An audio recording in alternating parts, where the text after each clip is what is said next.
আসসালামু আলাইকুম সম্মানিত শিক্ষার্থীবৃন্দ, গেম অফ স্টাডি এর তরফ থেকে আমি আবির স্যার সকলকেই স্বাগতম জানাচ্ছি খুবই গুরুত্বপূর্ণ আপডেটে।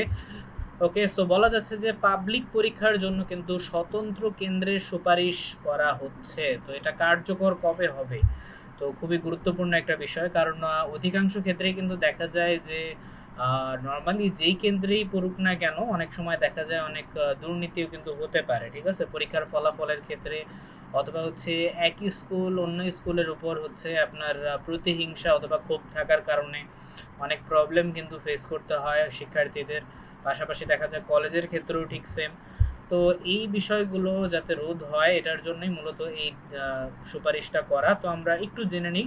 তো বলা হচ্ছে যে এসএসসি এইচএসসি সহ পাবলিক পরীক্ষার জন্য স্বতন্ত্র পরীক্ষার কেন্দ্র স্থাপনের সুপারিশ করা হয়েছে। গত মাসে এই সংক্রান্ত প্রস্তাব শিক্ষা মন্ত্রণালয় মাধ্যমিক এবং উচ্চ মাধ্যমিক বিভাগে পাঠানো হয়েছে বলে জানা গেছে।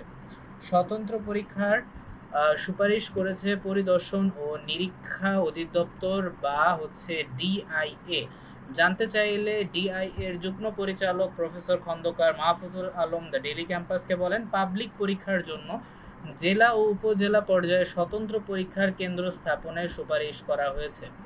জানা গেছে পাবলিক পরীক্ষার কারণে বছরে বড় একটি সময় স্কুল কলেজ বন্ধ থাকে, অর্থাৎ এর ফলে পাঠদান কিন্তু ব্যাহত থাকে, যেটা নর্মালি হচ্ছে কি অন্যান্য ক্লাসের যে শিক্ষার্থীরা রয়েছেন তাতে কিন্তু অনেক প্রবলেম হয়।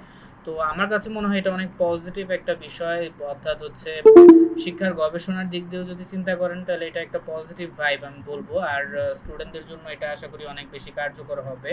আর শিক্ষার্থীদের এই যে শিখন ঘাটতিতেও পড়তে হচ্ছে, এই অবস্থা থেকে উত্তরণের জন্য জেলা উপজেলা পর্যায়ে স্বতন্ত্র পরীক্ষা কেন্দ্র স্থাপনের সুপারিশ করা হয়েছে।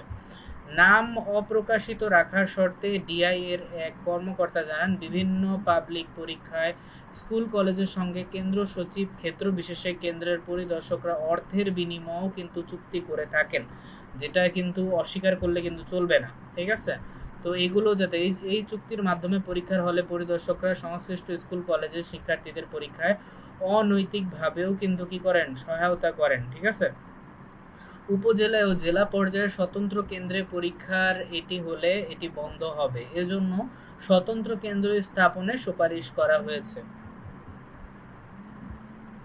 ঠিক আছে, তো আমার কাছে মনে হয় বিষয়টা আসলে অনেক ইতিবাচক। তো আপনারা হচ্ছে চাইলে আপনাদের মতামতটাও বলতে পারেন। ওকে ওকে, তো এই ছিল হচ্ছে এখনকার আপডেট। নিয়মিত আপডেট পেতে অবশ্যই চ্যানেলটিকে সাবস্ক্রাইব করতে ভুলবেন না।